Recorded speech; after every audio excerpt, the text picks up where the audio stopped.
Hello, my name is Delphine Gourdon. I'm a professor here in physics and I'm the head of the mechanobiology and tribology laboratory. My expertise is in physics. I did undergrad and my PhD in physics, in particular in nanomechanics. But then I did a first postdoc in chemical engineering and a second postdoc in material science. So I consider myself as a biophysicist and a biomaterial scientist. And I would like to introduce Navina. Navina, she's a master's student working on tribology. Parisa is also a master's student working on mechanobiology, in particular mechanical characterization of some networks. And Fan-Wan, who is my new lab manager. In our lab, we use a twofold approach. The first thing we do is that we use physics tools to characterize the physical properties of biological systems. And when I mention here physical properties, I mean the structure and the mechanics of those biological systems. And then, of course, we want to understand how those properties affect the biology and the biological functions, for example, the growth of cells.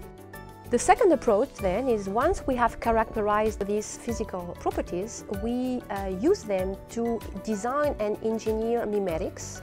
And what I mean by that is that we design platforms with completely controlled physical properties and biological properties to understand how the system evolves. And we also use those platforms to either do controlled research or to develop or to help us developing therapeutics.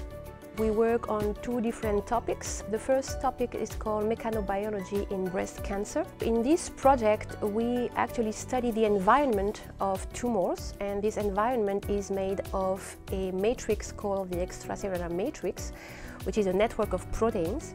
So we look at this network of proteins, its structure, its mechanics, and we try to correlate it with the way cancer cells react, and in particular with the way tumors grow.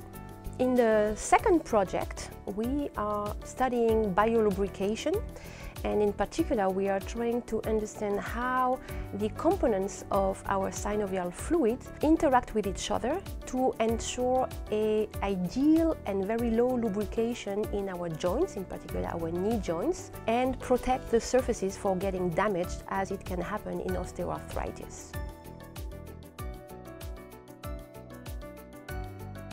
As physicists, we first want to understand the mechanisms used by cells, and in particular by tumor cells, to proliferate, which means that the tumor will grow. So the first aim is understanding the mechanisms underlying tumor growth and metastasis. The second relevance for that project is because we developed a platform that mimics these physical properties of the tumor microenvironment.